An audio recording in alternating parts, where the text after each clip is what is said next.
Tuesday again.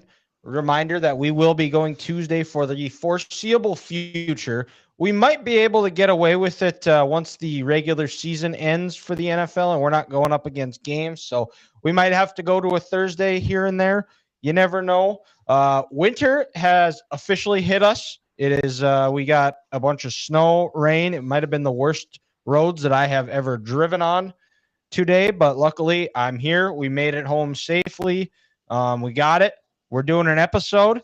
Ethan joining us at his lovely home in Plymouth, and it looks like Grant is back home in Mankato. So Grant is not in the cities with Ethan. He is back home in North Mankato. That's actually his official home. So if anybody keeping track, we're kind of like meteorologists right now, just different parts of the storm tracking it. If we really feel like it. We are. There's nothing to track. It's here. It was also so this morning I did something that I don't know the last time I've done this. And I know what you guys are thinking. Don't think it. But I somehow had my alarm go off at 4:30. I had to go into work at 6, and I thought I hit snooze. Apparently, I did not hit snooze. I woke up at 5:52 and was, oh shit. And then I remembered, I got up and I was getting ready to brush my teeth. And I didn't even brush my teeth this morning. Because then as I was getting ready to put toothpaste on my toothbrush, I realized, oh shit, I think we got hit by a bunch of snow. I better go start my car. So of course I hop out. I'm still in my shorts. I don't have a shirt on. And it was my own version of a cold plunge, I think. I guess that's what I'm going to call it. It woke me up, started my car. As I opened the door, snow got on my back. Started my car, and then I ended up having to scrape it because I got ready too fast and it wasn't ready, or it wasn't all defrosted because it was covered with snow. So had to do that and then get on the road, and it was the worst, as we were talking about before the show. It was the worst roads that I think I have ever driven on. I got there. I was probably going in hour and a half, maybe hour 15 on good roads, probably closer to an hour 15, I'd say. And it took me 2 hours to get to where I was going, and it took us 2 hours to get back. So I had just gotten off work, and I quick ate, showered, and we're running a little bit behind, but we are trekking through here. It is one of our favorite weekends of the year. It's rivalry week. It's Thanksgiving. And we're going to recap the weekend that was before. But before we do got to discuss this a little bit because it is on the it is in the title of the show. It was announced today. The numbers aren't fully in front of me, but NDSU head coach, been rumored for a couple of jobs. The Colorado State, the Oregon State, actually was the favorite to land the Oregon State job. I'll tell you guys about that in a minute because I don't know how plugged in you guys are with the Oregon State coaching job. Just shows you how much of a red flag that job is to stay away from. But nonetheless, Tim Polasek signs a 7-year extension with NDSU. Now, I, for one, would be shocked if he were to sign, but you could kind of see the writing on the wall. He's done a tremendous job. He's only lost 2 games. They're 12-0. They're the 1 seed. The road to Nashville is going to go through the Fargo Dome again this year as the rankings came out.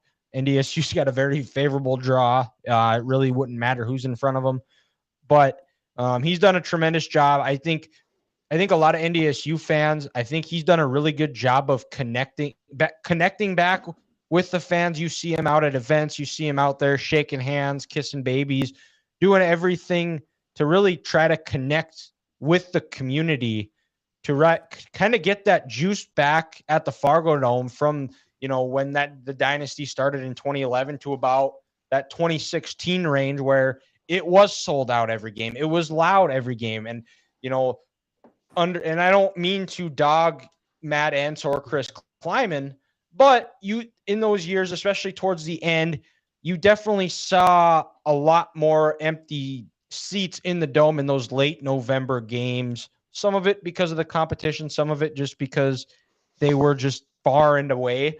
I think that he has done a good job. You look at the attendance numbers where they've been in that 15, 16,000 range, where under the Entz and Kleiman, I want to say it was closer to that 12 to 14,000 range.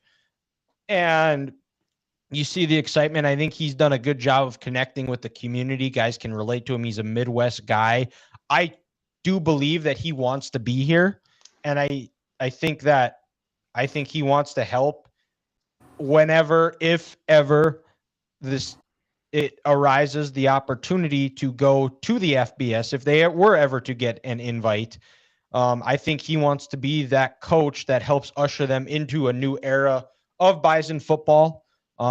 Because now what I'm going to tell you guys about this Oregon State job coming up here is you will understand that right now at this current point in time, the NDSU job, I think, as far as the backing, the NIL funds, the facilities, all of those things that are really important in college football right now are better at NDSU than they are at Oregon State. Maybe the pay isn't as good, but the culture at NDSU is unmatched. Right now, to put this into perspective, former NDSU offensive coordinator, current Montana State head coach Brent Vegan interviewed for this job on Monday. Do you know how he got there? So who interviewed what now? Brent Vegan, the Montana State head coach. He interviewed for the job at Oregon State right now. He had to fly commercial. He was at the Bozeman airport taking connecting flights to Portland to go and interview for a Pac-12 job. Okay, let's not act like the Pac-12 is anything special. But yes, Oregon needs to do something. But this is Division One. This is still FBS football where you got the Reeser family. They don't have a private jet that you can't fly him out on. It's not like Brent Vegan is some looking like us dudes. He's 6'5". He's a big dude. He's a very noticeable face in Bozeman. People see him and it's like, what are you doing? Where are you going? And he was greeted at the airport when he got out of the gate of, are you here to interview for the Oregon State job? Did they make the playoffs this year? Yeah. Montana State? Yeah. Yeah.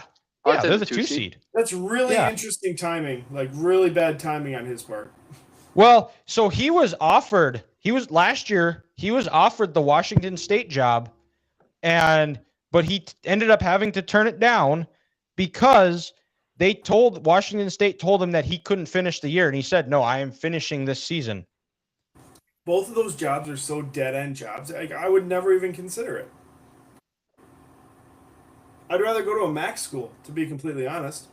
You have more of a future at a MAC school than Oregon State or Washington State. Oh, so I'm going to play Washington. If I'm the Oregon State head coach, I'm going to play Washington State twice. Then I'm going to play Ole Miss. Then I'm going to play the Mountain West. MAC or a Mountain West. Yeah, or Mountain West school would be better than Oregon State. Or even Colorado State would be better than Oregon State or Washington State at this point. Yeah. Yeah. But I think what this potentially does too is I think this gives him a little bit more time because, and this is pure speculation on my part, but I've thought about this a lot. I think what his ultimate goal is I think he wants to be the head coach at either Wisconsin, his home state, or he is waiting for Kirk Ferentz to retire for that job to open up and take over. Because if you remember, he was the offensive line coach there for about 3 or 4 years. I can't remember what year he left. It was 3. I don't know. Okay. Yeah, he was there when I was. Okay. Or maybe it was 4. I think it was 16. No. He went there the same year I did. We saw each other in the hallway, and we're like, I know you. I think it was six. I think Dylan. I think it was 16, 17, and 18. Okay. Let's see if we can. Let's see if we can find this. Because that was with when he had Wirfs and Alaric Jackson at his tackles.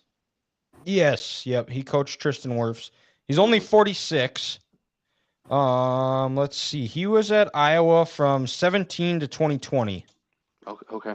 Never mind. And then he was the Wyoming OC from 21 to 23. So the last time Iowa had an actually dominant offensive line as a unit. Yeah. They were pretty good this year. I'll give them credit. They're not back all the way, but they were good this year. They're better. Mm-hmm. They will, and they're going to get a good test against Nebraska on Friday. But fellas, before we discuss rivalry week, let's go back to week 12 in the NFL, and let's go with our week 12 team of the week here. And I just reorganized and dusted this room, so I have it all nice. The helmets are not like falling off right now. So I don't, and I forgot to grab them, to be completely honest. I forgot to grab them before we started recording, and I didn't have a good plan of who was going to be what helmet for this week's episode. So we're going to draw pens here. All right. So with the and we'll still do the hat with the first pick here. It is going to be blue, which my shirt is blue. So we will I will have the first pick Like with the second pick. No, this is definitely not planned. Red, Grant, because he's a Chiefs fan and the Chiefs are red. And last but not least, this with definitely the seems collusion.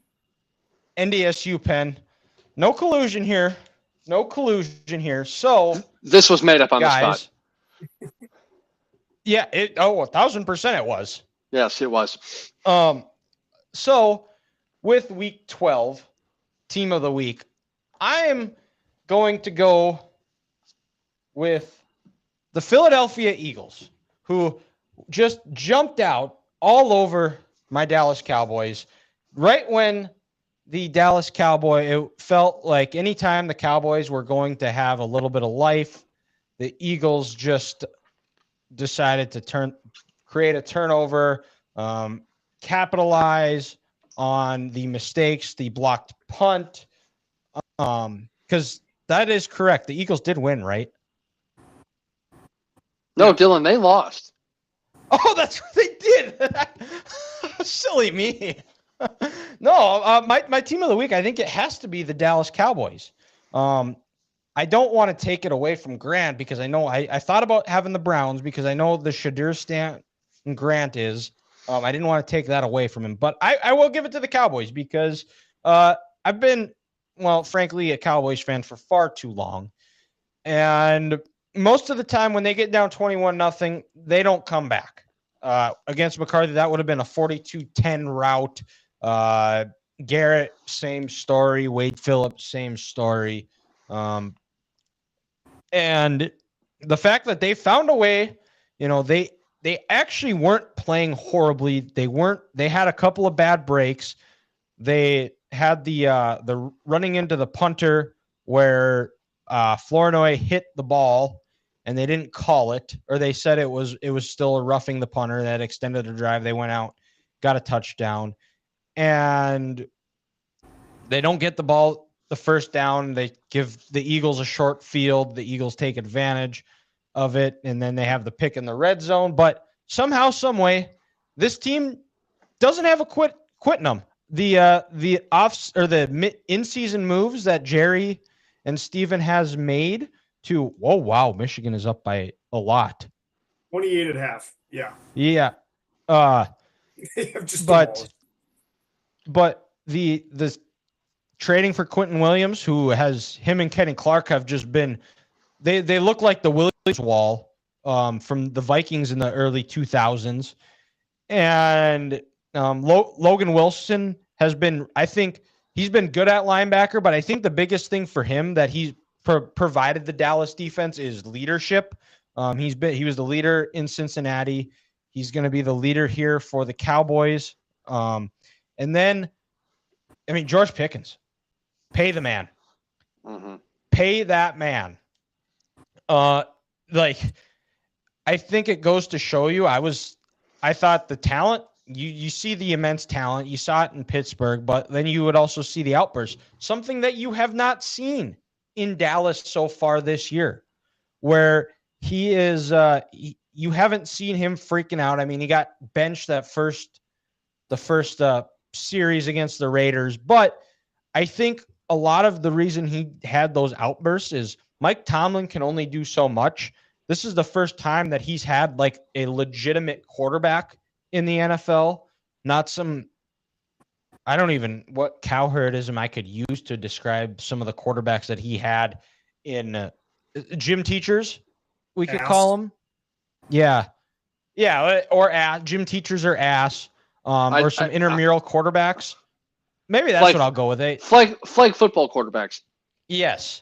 Yes. And a guy like a Dak, who, if he does start acting up, Dak's not going to tolerate that. And he's going to say, hey, shut up, fall in line, or get out.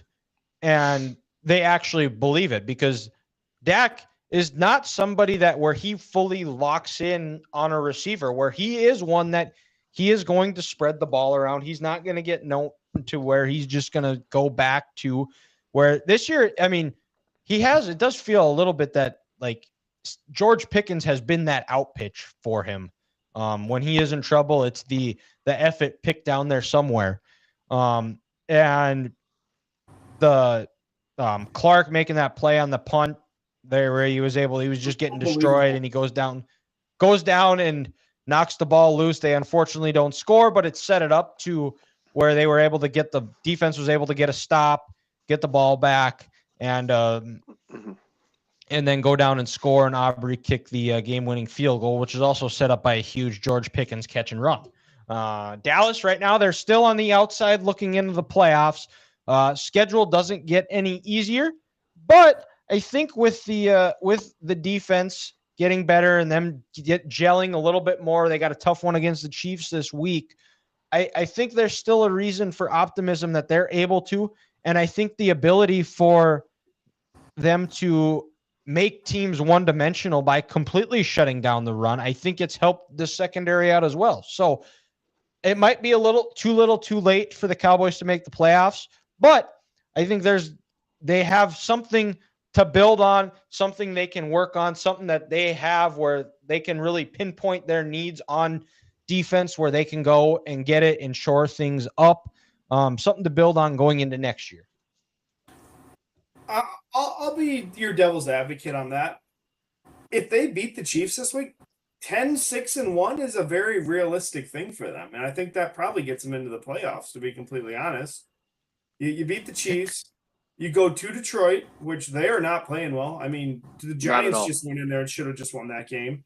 Home versus the Vikings, that's a win. Home versus the Chargers, that's a win. At Commanders, that's a win. At Giants, that's a win. Like, there's a very realistic chance they make the playoffs, Dylan. Like, outside of this, it actually isn't as bad as I thought. It's not that bad. You look at the NFC West; those teams are going to beat each other up. Yeah. So San Francisco is going to have another couple losses. Seattle's probably going to have a couple losses here. The NFC South is only getting one team. Are these three teams in the NFC North? Are they gonna keep going? Are they going to beat each other up and eliminate someone from there? No one else in the NFC East is getting in. So to Ethan's point, even if with, let's say, a loss to the Chiefs this week, that still puts you at 5-6-1. There's no reason this team can't win its last 5 games. I think that they have to go 2-1 their next 3 games, I think, for them to really have a realistic shot.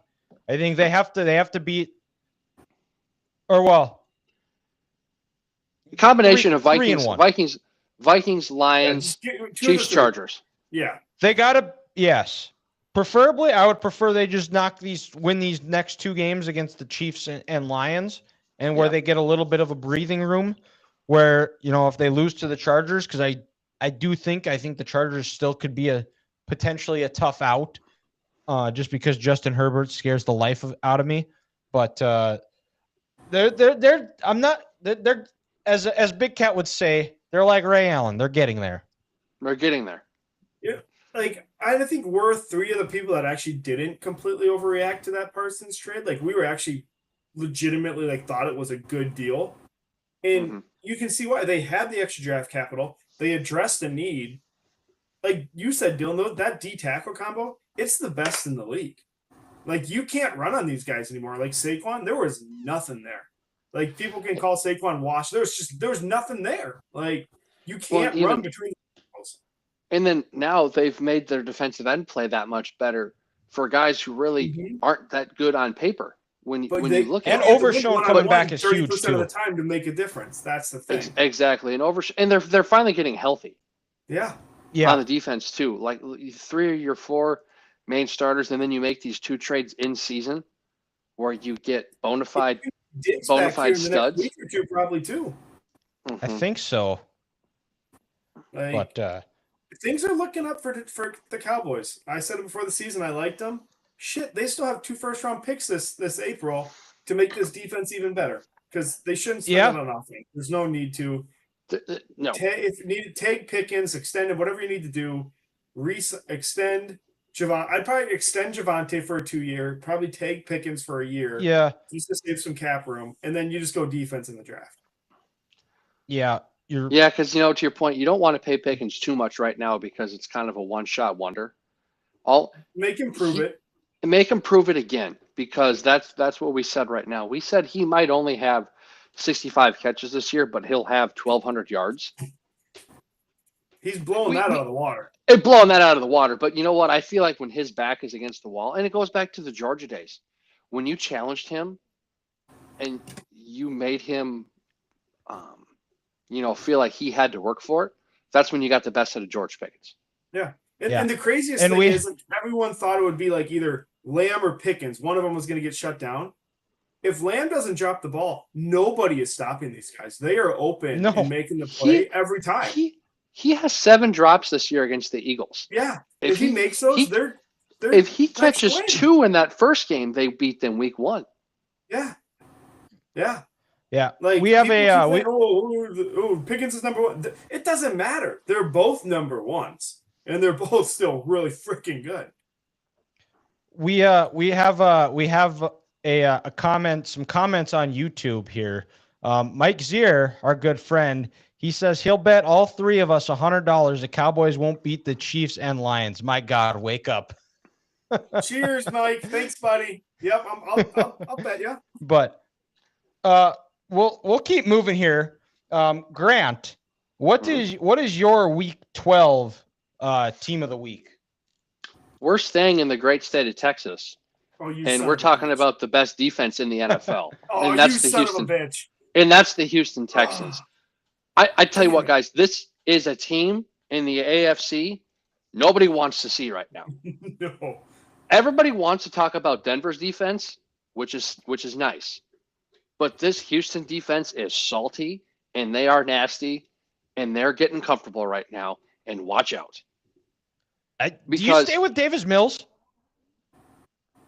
I think you almost have to. You have to. If you have to, he's not turning the ball over.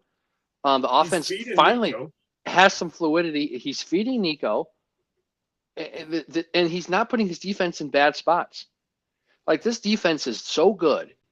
As long as you can be Trent Dilfer, and if you're Davis Mills, and you can win with this defense. I'm not comparing them to the 2000 Ravens, but don't put them in bad spots and end every possession with a kick.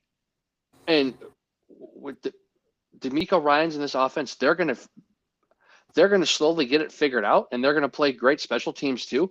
The Houston Texans are a freight train on the way.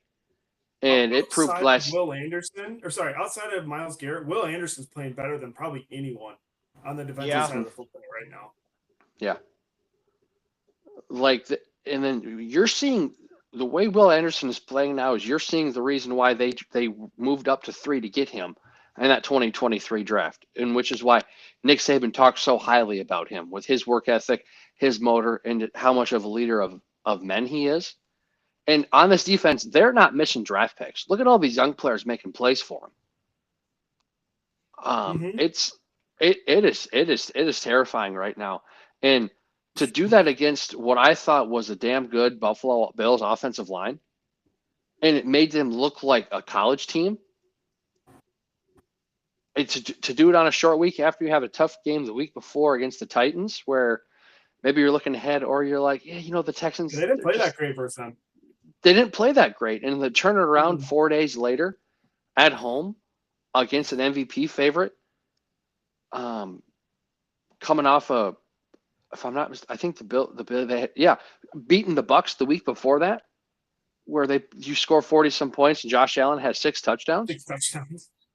I mean, what Houston did was just truly incredible. My biggest takeaway from that game was the glaring weakness at wide receiver for the Bills. They had zero separation no doubt the entire game. No doubt. You take away Kincaid off that offense and Keon Coleman, you're already in your second year in the league and you're already a healthy scratch, trending towards you leaving Buffalo sooner rather than later. How is he still on the sidelines? How do you let him still be on the sidelines after what you hear about why he isn't playing, but you still let him travel with the team? I just don't get it. But when was the last time we saw Deion Dawkins, the all-pro left tackle, false start? I still think he's seeing Will Anderson in his nightmares. Mm-hmm. Yeah. Well, and him and Daniil, they did nothing. No, absolutely nothing. And people forget the one, was it the kick return touchdown for their other 7 points? Besides that, the Bills offense put 12 up. All game. And it was the same thing with the Bills. Wash, rinse, repeat. If James Cook doesn't get going, that offense doesn't go. And it was his one early long touchdown. But besides that, he couldn't get anything going all night. And the Texans shut that down. But I think you're right, guys. If Davis Mills continues to not turn the ball over and doesn't put this defense in a bad spot, I think you have to keep him on the field. Yeah. Yeah. So, Ethan, we'll kick it over to you. Who do you got for your team of the week? I'm going with the defending AFC champs. Backs against the wall. Had to have this game. 3 quarters, they look like garbage offensively for the first 3 quarters. And then you see that championship mentality kind of slowly creep back in. You could kind of feel it as the fourth quarter went on. They're going to win this game. The studs make the plays. Travis Kelce converts multiple third downs. Ray Rice has a 40-yard catch. Rasheed Rice. Yes, right. Not Ray. Ray's out of the league. He's a little fast. Rasheed Rice. But they make these plays that when it matters most, they do. And that's what a championship team does. And that's what they've been doing for the better part of the last 5 years. You can see that the Colts, they were scared. Why they got away from the run, I know it wasn't working. But how you just put that game on Daniel Jones' shoulders that entire fourth quarter makes absolutely no sense to me. That's not who Daniel Jones is. You have to get the run game going to get the pass game going. You got to at least try. You have Jonathan Taylor. All it takes is one missed assignment. He only had 16 touches. Yeah, I don't get it. And he only had 8 in the second half. That final, their final 3 drives, he had 1 carry for 2 yards. Negative 2 yards. Yeah, Steichen, that's his worst game of the year. I don't know if he was doubting himself, the Chiefs are plugging the box. But all it takes is one time for him to bust a 60-yarder and boom, the game's over. You didn't even give him that opportunity. Instead, you trusted a guy that, to be honest, has been quite dog shit for the better part of 3 weeks, and more so the Daniel Jones that we know versus the Daniel Jones of the first 9 weeks of the season. Yeah, he's resorting to factory settings a little bit. Yeah. Well, because now there's plenty of tape on him of what he's doing well in Indianapolis. And no other coaches across any professional sports league adapt the way NFL coaches do, where you can have a 9-game stretch. You can have a season stretch with a Wildcat like the Dolphins did, but they're going to slowly figure you out. especially a Spags. Spags isn't going to mess around. Like, he's going to figure it out. And yet, Ethan, to your point, you listen to these players these last two games before the Chiefs played the Colts, and the players are talking about how they messed up against the Bills and the Broncos. They weren't fitting their run gaps properly. They rushed with no integrity against Bo Nix. And then the fourth down pass, Nix made a play. Spags has put them in the right spots.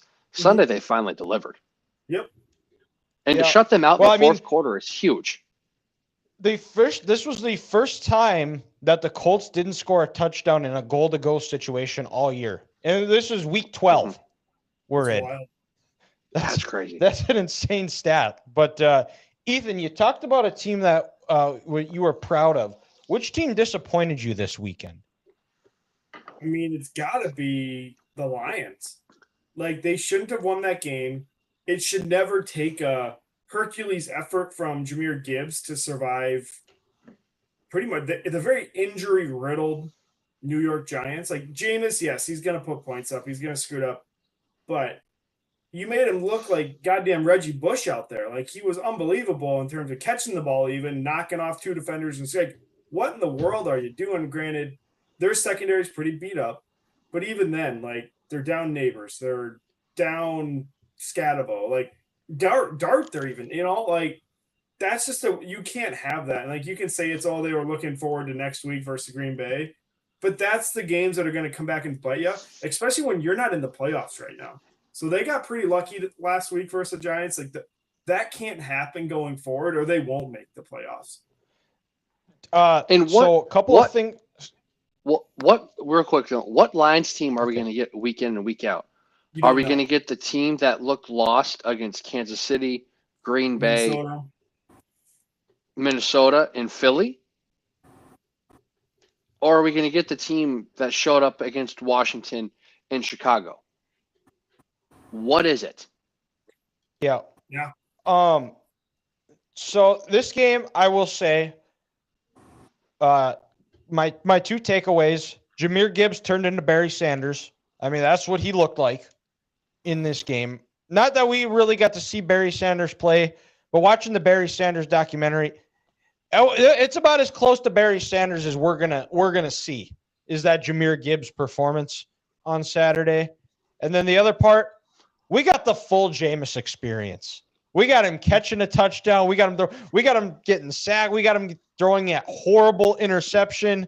And then the other part of it too was the Lions lucked out in the sense that Mike Kafka, when they were up 3 with a minute and a half, geez, you like really leaned into our soul, Grant, there. Sorry, I had a text and I wanted to read it. But now I lost my train of thought. But Barry Sanders. We got a full Jameis Winston. Full Jameis Winston experience. We got a great pump up speech from him. We inside, but we outside. And the horrible interception that he had, and then Mike Kafka's decision, which was a horrible decision, to go for the touchdown instead of just kicking the field goal and taking the points, because would have forced the Lions to go get a touchdown, which is still like nerds ruining football for us, is going for 2 when you shouldn't, is kick the field goal, make them go. The offense hasn't been on point all game. Make them see if they could. And they proved that they weren't able to. And it took, is it Bates? Bates to kick one of his longest field goals that he's attempted of the year. And he hasn't been a reliable kicker. I think that's just Kafka trying too hard to get promoted to be the full-time head coach. Yeah, that's probably part of it. Being bold and saying, you know what, I'm going to coach the way my players want a coach to coach. We're going to be bold. We're going to be aggressive. We're going for the win. We have nothing to lose. It's another lost season for New York. Let's put all our chips in the middle of the table. And it cost him because he played with fire. Yep. Can I do an honorable mention too? Sure. Yes. McDaniel, is it McDaniels, the Miami coach? I can't remember. Yes. Yeah, He was McDaniels. horrible. Was that last week? No, that was 2 weeks ago. That was Washington. Never 2 weeks mind. ago. Yeah, never mind. Didn't watch that game, thankfully. It never should have went to overtime. Let's just say that. Mm-hmm. Grant, what is your who is your disappointing team of the week? I think you have to go with the Tampa Bay Buccaneers. They were 6-2 going into their bye week. Coming out of their bye now, guys, they've lost 3 games in a row. And Todd Bowles is supposed to be one of the best defensive coaches in the NFL. He comes at you in multiple different ways. He's aggressive. And you're giving up 34 points this week and 40-some points last week to Josh Allen. And your offense looks like it didn't practice all week. Ethan talked about earlier this year. He was worried about Tampa not making the playoffs.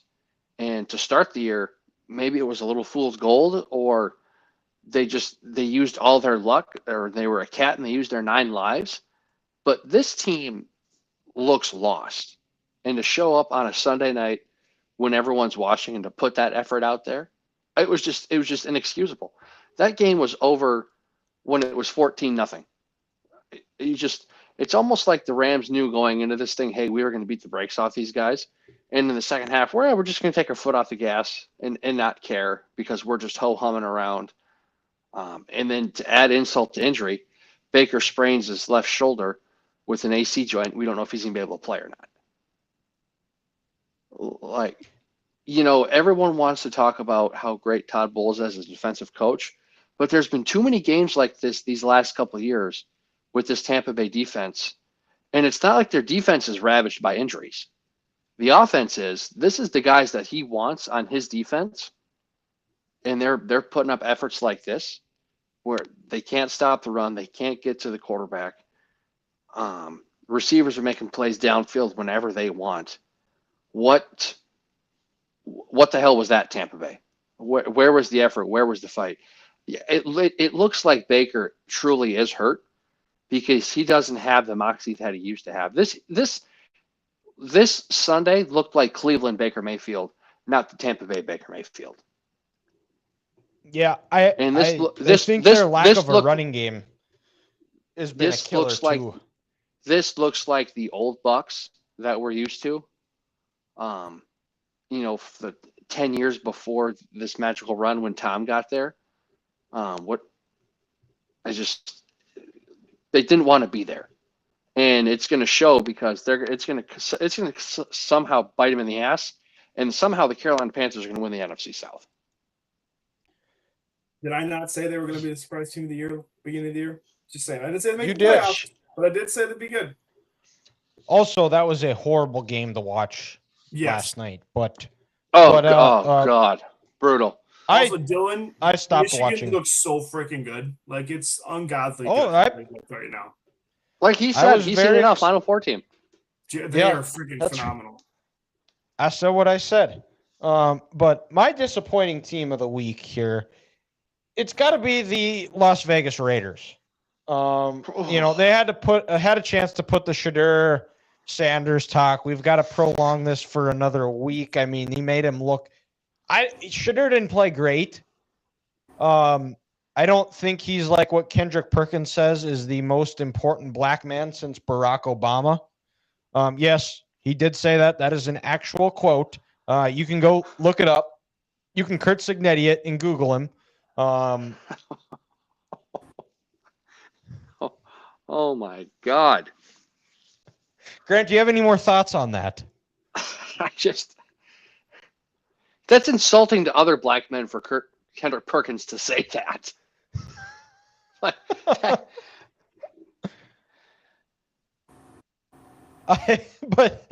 Go on. I mean, they couldn't block anybody. I was surprised nobody had the Browns defense as their team of the week because I thought about it.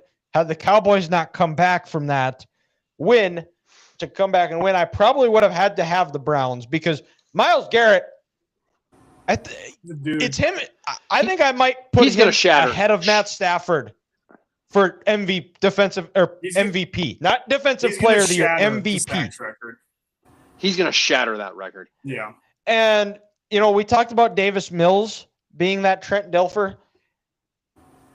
If there is a potential, and I'm not saying this is going to happen, and I don't want this to happen by any means, but obviously Shadur Sanders is a lot better than what Dylan Gabriel is, and Shadur should probably maybe get the right. I don't think either one is going to be prolonged in this league because I think they're eventually going to show what they are. They are what they are. But if he doesn't turn the ball over, and if he can stand in the pocket and make throws and not drop back or put the defense in bad spots, the Browns in a division that, albeit the Ravens are now in first place, the Steelers have resorted to mid-season, late-season Steelers, and the Bengals can't stop a nosebleed. And if the Browns are able to lean on their defense and they just don't turn the ball over and don't put the defense in bad spots, and it's easy to take stabs at Trent Dilfer for this quote that he had on ESPN when he was working there. Former UAB head coach. I'm glad you guys got that. Thank you. But it is very true, though, of what he said. There is a lot of truth in you cannot lose games in the NFL and still win them. If they don't lose the game, that defense can win you a couple. Myles Garrett is that dude. And, I mean, I can't believe Pete Carroll did not send the house on Shadur Sanders at all. The offensive line was horrendous. Chip Kelly lost his job over it. They paid Geno Smith when he has resorted to factory settings. It might be, actually, I don't even want Cam Miller to go out there because it would just be such a horrible experience for him because there's nothing around him. So the Raiders are my disappointing team of the week. Dylan, Ethan, real quick, is there a NFL coach that just truly makes you shake his head more than Jim Schwartz? Like some years his unit is the best defense in football. AOC's play calling. And then the next year, fair. And then the next year, the Browns or Eagles or Bills, whoever's defense he's coaching, is 32nd in the NFL. It doesn't make any sense. Like some year, Jim Schwartz. It was kind of like what he was with the Lions when he was the head coach of the Lions. As the head coach, they were good, and then they would just they make the playoffs the next year. They went 3-13. Yeah, it's like sometimes he's him and Spags are going to the Hall of Fame as defensive coordinators, and then sometimes you're just like, how do you have a job past week 6? That's Mike McDaniels. And that's Mike true. McDaniel as well. Oh my God. But let's go down to the college ranks. And I'm calling an audible here because I'm the one running the show. And because we talked about last week how this was an abysmal week of FBS football. So last week for our college football game of the week, we decided, and since he is in the chat with us here, and he's kind of been running his mouth a little bit, so he kind of gets this coming to him. Our team of the week is the winner of the Cat-Griz game. Cat-Griz game. The Montana State Bobcats are our college football team of the week. It was Brent. So were you saying the Montana Grizzlies were hibernating last week and the old Bobcats scared them off? Something like that. I wouldn't say that because it was actually a really good game. It was a back and forth game. Okay. I think there were 6 lead changes. The big issues going in with Montana was their trenches. There's a huge gap between the Bobcats and Grizz trenches. Montana State, I think, exposed that, especially at the end of the game. But it was Brent Vigen's first win in Missoula, and it started out a lot like his first 2 trips there where they went down the field, they moved the ball, they got into the red area, they had a false start, and then they had 2 sacks that almost put them out of field goal range. They ended up making it. And then Montana responds by going right down the field and scoring. The Bobcats go right back down and score. It was a very exciting first quarter. It felt like it was going to be a shootout, which it somewhat kind of did. But second quarter, it felt like both defenses made some adjustments. They really found a way to settle in.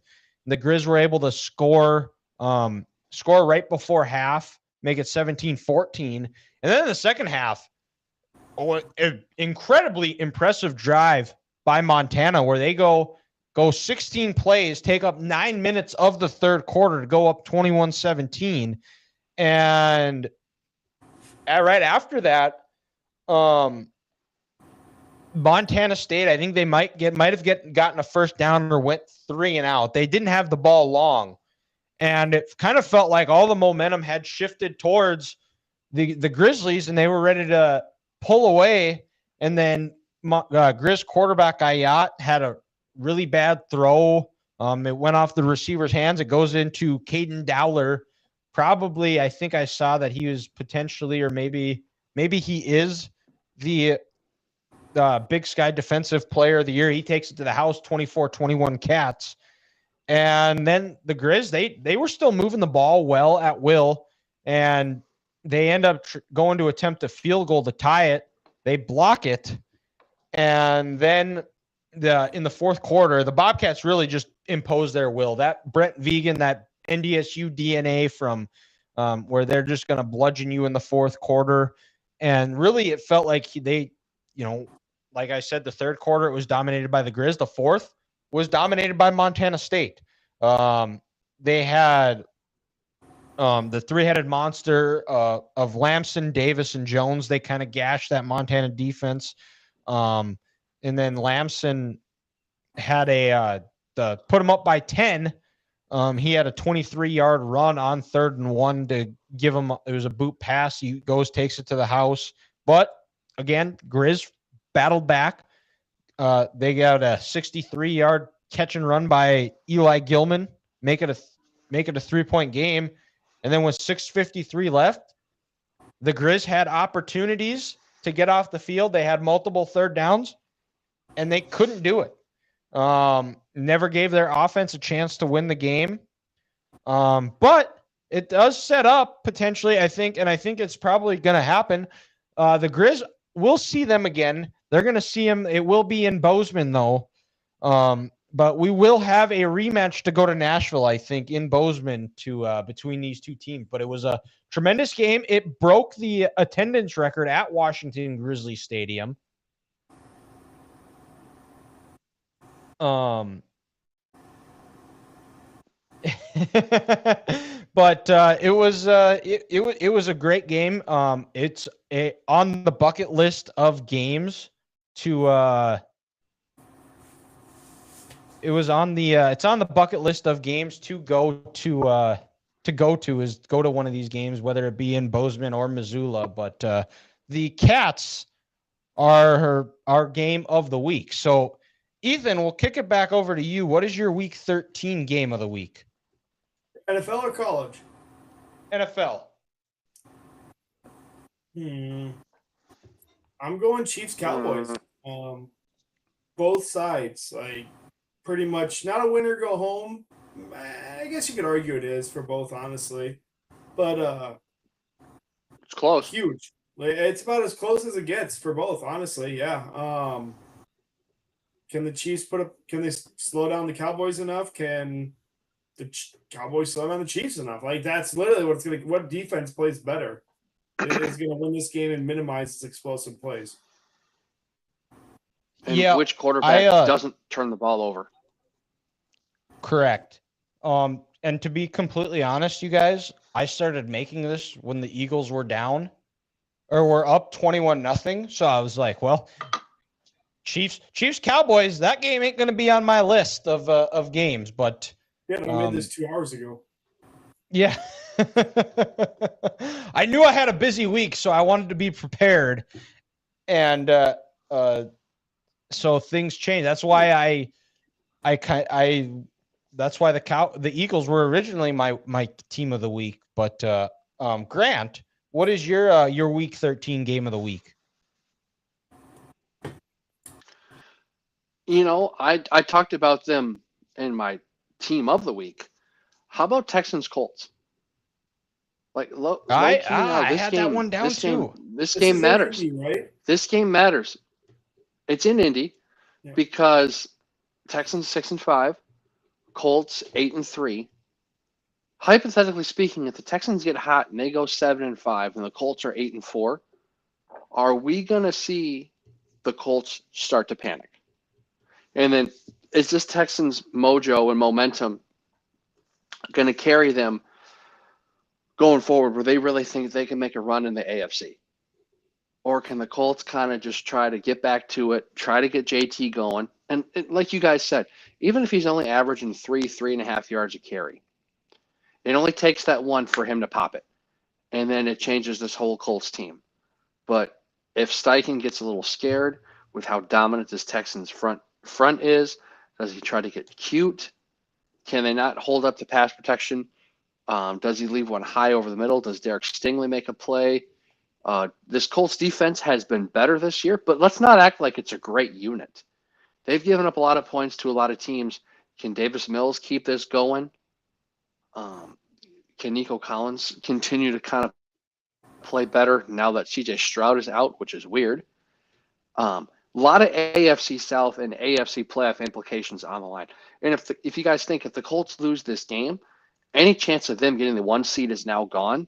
And at best, they're going to be a 3 seed in the playoffs. And then you're going to have to probably travel, if chalk plays out, travel to either Denver or New England week 2. And I'm sorry, this Colts team outside, no, it's over. No. So Daniel Jones in the playoffs. It's done. If you're not playing Daniel Jones in the playoffs, Ed Donatel, you're fine. You're not going to win. Ed Donatel and his soft ass cover 2, where we're going to let you run right down the field. It's over. And yeah, then they're in QB purgatory. Is Daniel Jones the guy, or did he have a hot start to the year and people didn't know how to cover him? So this game is huge. So if you ask me, take away the Friday and Thursday games in the NFL, bad football weekend. Yes. Not many good games on Sunday. Yeah. It's horrible. They are Even the Thursday horrible. night game's not going to be good, I don't think. Oh, no. So this year has been probably the most that I have just turned games off because it's just been bad football to watch, where it's like this isn't even worth watching. Look, you guys, They're I'm all almost like a closet Bears fan at this point. I've watched more Bears games, I think, than Vikings so far. Yeah, they are fun to watch. I have that game down as one of my 3 games. I also had Colts Texans, but I'm gonna go with the other Thursday game and staying with the that theme because the Thursday night game is not going to be very good, like I just said earlier. But Lions versus Packers. Both teams coming off wins.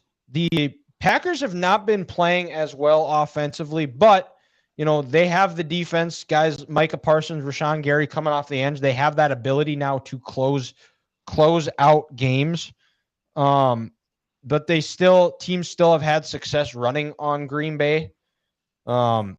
I think could be a mismatch because if Jahmyr Gibbs plays anything like he did on Saturday or Sunday, I think that could put the Packers in trouble. I think the other part is can the Packers interior defensive line get home and create pressure on the weak spot? I'm curious to see if Jeff Hafley will mix up and kind of move Parsons around to move him, see how he matches up on the interior of that offensive line, because that is a weak spot for the Lions. And if the Lions are able to run the ball, I think you got to watch out with play action because that secondary still is not very good. And if the Lions are able to give Goff time back there, I mean, he can pick that Packers secondary apart. That was, I think, a big difference was in last week's game was McCarthy didn't have any time to throw the ball or see anything open, and he was seeing ghosts because Parsons and Carey were getting there so fast. But and I think for the Lions on defense, I still don't see the pass rush consistent enough for me to where I really can trust them. And if they can get there, if a second guy can emerge after Aiden Hutchinson, I think it could be a tough day for Jordan Love, who has struggled this year. And I'm not sure if Josh Jacobs is going to be able to play. I think that could be a huge factor. I thought Emmanuel, whatever his last name is, played really well for the. Yes, Emmanuel Wilson. But I think that would I think that could potentially be a problem for him as well. But I think Lions Packers, anytime these two get together on Thanksgiving, it's going to be a good game. Hopefully it's going to be a good game. I think with these two teams, the rosters, I think this will be a good game. So that's why it is my week 13 game of the week here. So we've got our week 14 college football game of the week here. It is rivalry week. It is the week that we have all been waiting for. And I think it's pretty self-explanatory of what my week 14 game of the week is. And it's not just a game. Let's just call it it's all of ours. All right. It's easy enough. It is Michigan versus Ohio State. Dylan, can I say something too? Honestly, This weekend of college football, besides this game, I think it's kind of trash. Rivalry is BS. Outside of the Big Ten, the rivalries suck this week.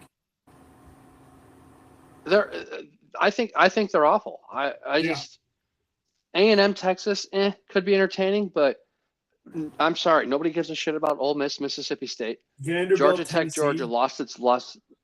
Vanderbilt, Tennessee, Louisville, Kentucky. I don't care about that on the football field. I want to watch that on the basketball court. Florida State. That game hasn't mattered in 7 years. What about Iowa, Nebraska? Dylan. Nope. I don't care. Honestly. UCLA, USC? That doesn't move the needle. No. UCLA had a magical 3-week run, and then they get their doors blown off them by Washington last week. I'm done with them. They reverted to factory set. What about the battle for the Old Oak and Bucking? What the fuck is that? That's Indiana Purdue. Come on now. They have a. I saw Purdue. Yeah. I saw Purdue play this year, and I can't do it. I'm done. I'm Yeah, done. I'm same. done. It's going to be 66-7. Arizona Dylan, State. That could potentially be a good one. I'll give them that one. Just give That's on a good rant about Michigan. Okay, that's a good one.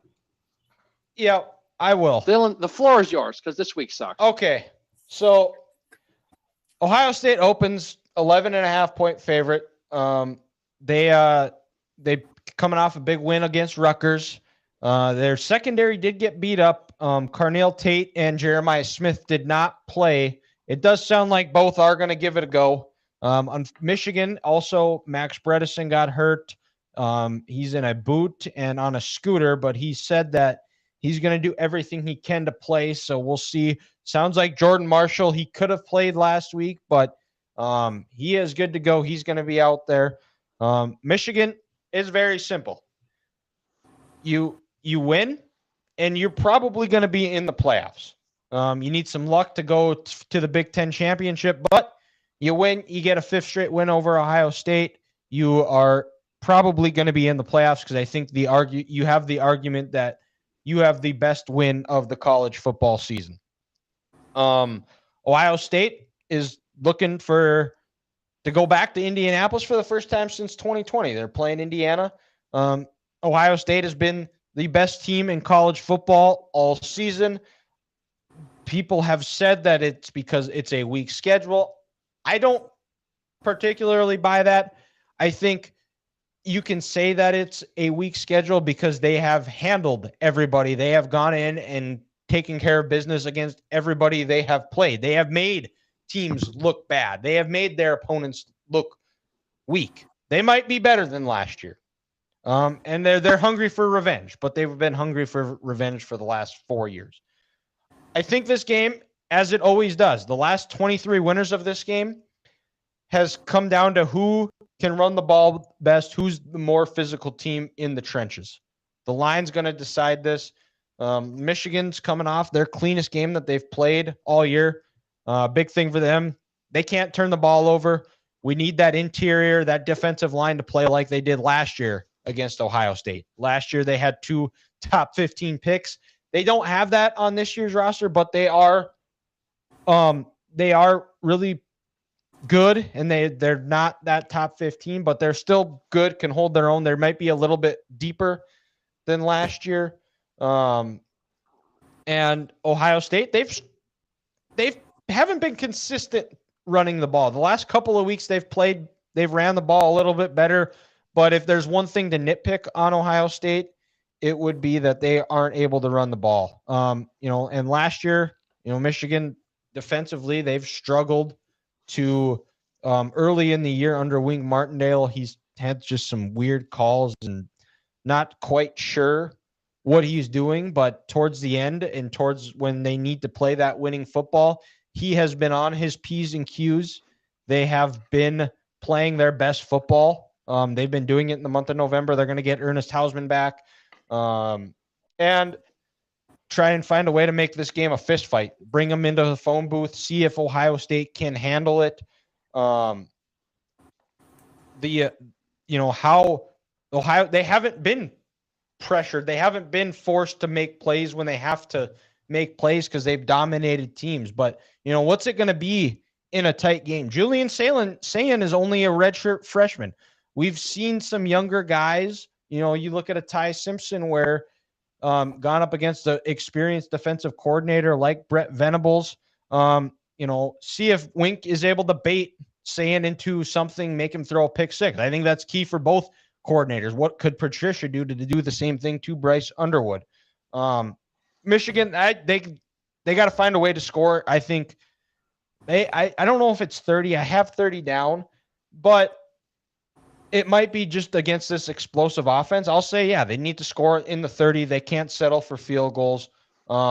Marsh has to make some plays. They got to be able to utilize the quick game. RPO, I think Bryce's legs are going to be a factor as well. They're not going to have Justice Haynes probably, but between Underwood and Jordan Marshall, be able to, utilize their legs, get out in space, see if they can find guys downfield. But the other part is Bryce Underwood. He's one of the highest ranked recruits in the history of college football. Is he a big time player? We're gonna find out. Can he step up? Can he make those plays? 5-star plus. Yeah, exactly. The weather is going to be a factor. Something that we I know that's Grant's favorite ranking in college football recruiting is the 5-star plus. Can you imagine if there's a 5-star plus edge? Oh my God! I might have a he stroke. would be the South Park meme.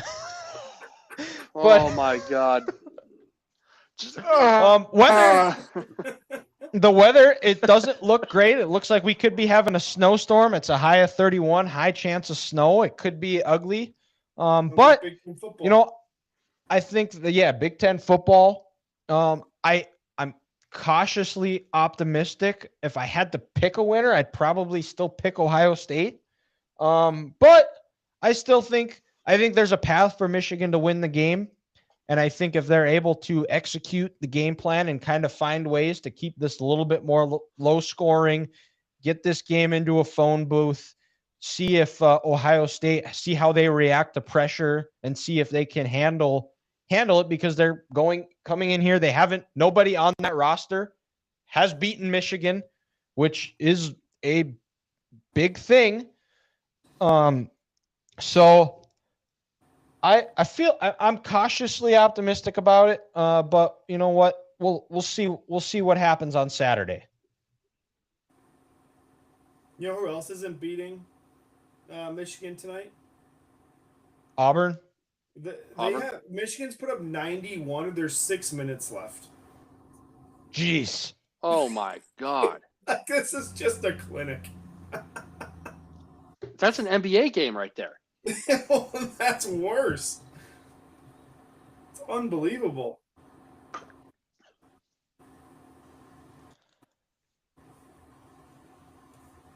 But no, if Michigan wants to win, they have to get Julian Sand just off his regular mode. He has like an 80% completion percentage. If you want to win, that needs to be closer to 60%, if not lower. To be completely honest, like you have to keep him off this game. You know, and he's throwing some bad interceptions this year.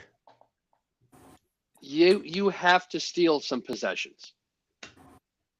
I don't think, with how efficient this Ohio State offense has been this year, I don't think just him not completing 80% of his passes is enough. I think you have to steal a couple possessions. Yeah. Win the turnover battle. And it might be exactly. I think it's gonna have to be 2 interceptions. That's fair. Or an interception and a fumble, maybe a fourth down fake punt, or just maybe Sharon being more aggressive in his game plan. If he says anything, hey, 4th and 2 and less from our 40 going forward, it's 4-down territory. So he kind of switches up his game plan a little bit on 3rd down, knowing that he has 4 plays. But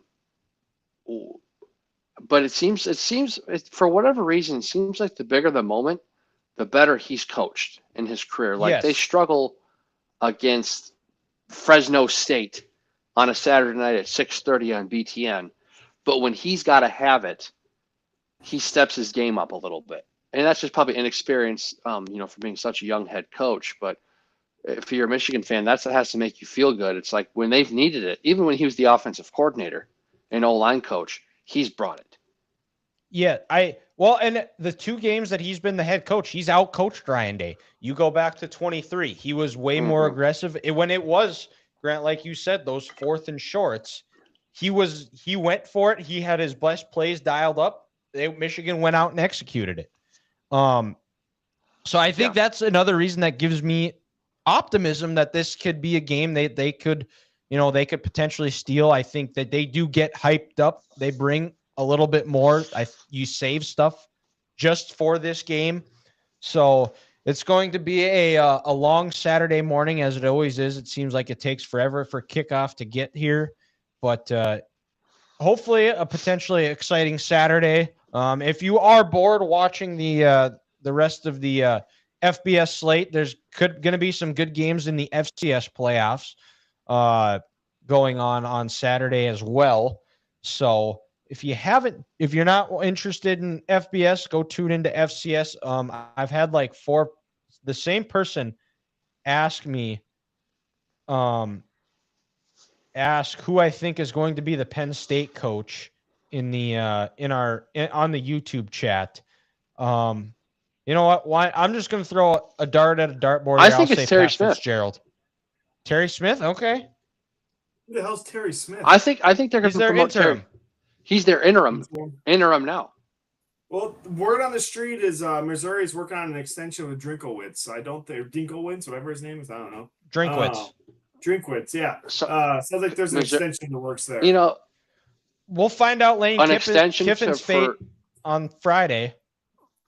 Well, my favorite thing, message boards. According to the LSU message boards, a realtor confirmed a $1.2 million house has ink dry on it in Baton Rouge. Huh. Oh, what? Whose signature?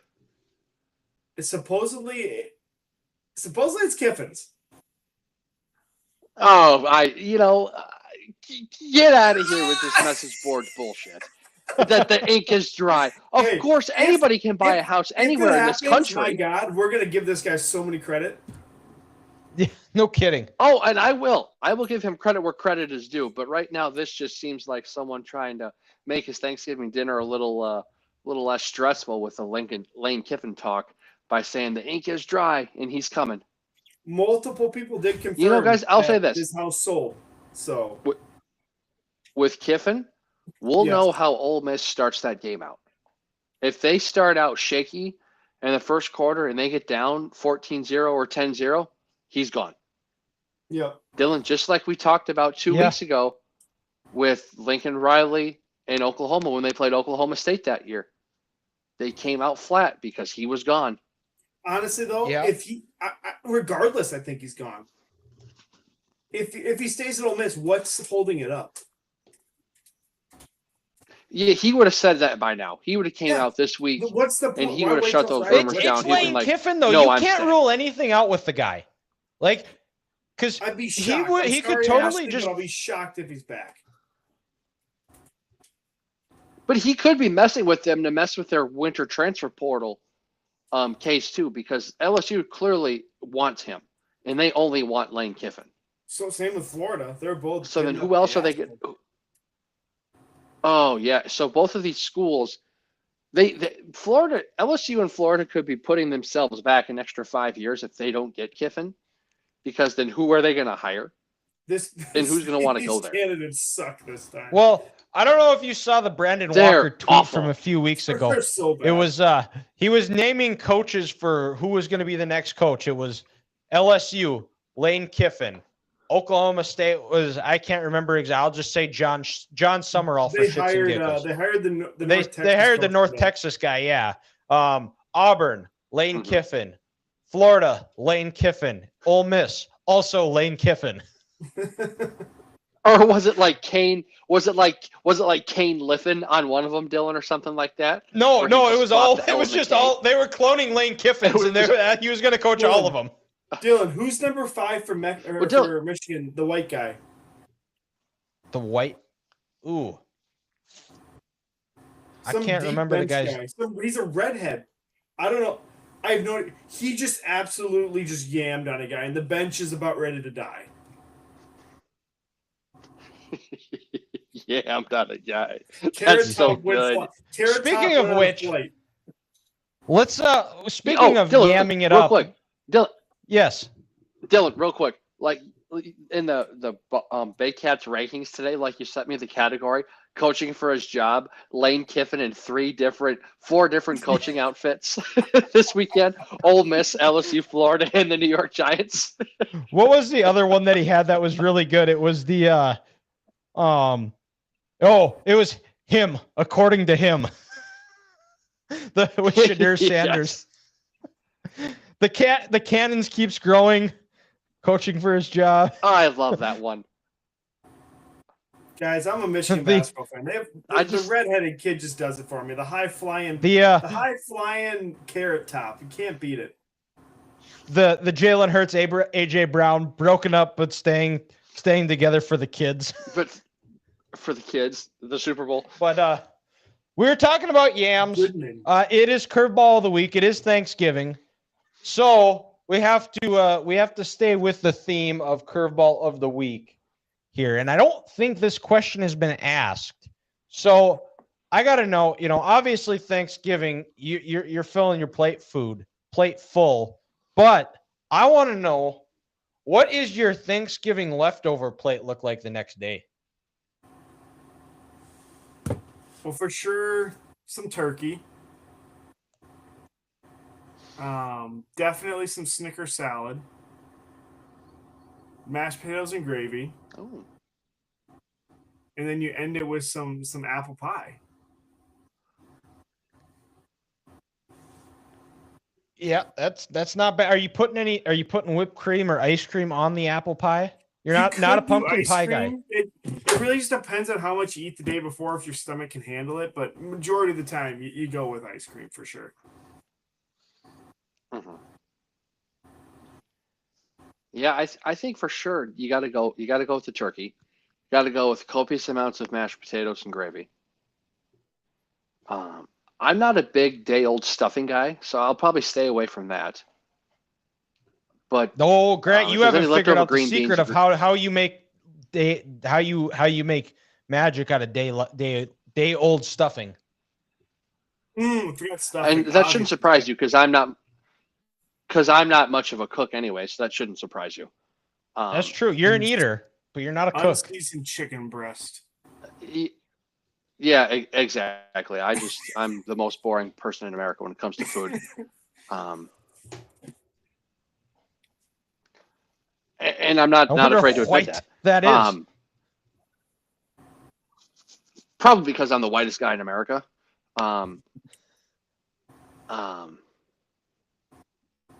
Yeah, you are wearing an Acadia shirt and a no, I Chiefs have not, hat. Ethan. That checks out. Yeah. Yeah, that's pretty white right there. And then but he's got FUBU jeans on. I enjoy underneath. some see green beans, so I'll throw that on there. Mm-hmm. All right, you guys ready for this? So, for some reason, it's about the only time that I ever buy white bread, but just a piece of white bread. You got turkey, ham, stuffing, the mashed potatoes, sweet potatoes, green bean casserole, and you just pour gravy all over it. And that's how you do your leftover Thanksgiving meal that you get sent home with a bunch of leftovers. And then dessert, you finish it off with a slice of pecan pie with ice cream, and then a slice of pumpkin pie with some whipped cream. That's how you celebrate your day after Thanksgiving meal. And that's how you celebrate the end of this show. And Grant, you slut, get back on on here so we can properly wrap this up. Thank you guys for tuning in for this week's episode. We hope you all have a wonderful Thanksgiving. We will be make sure you like, rate, subscribe, review on the podcast, 3GTB Podcast. That's where you can find us on all of our socials. Thank you guys again for tuning in, and we'll talk to you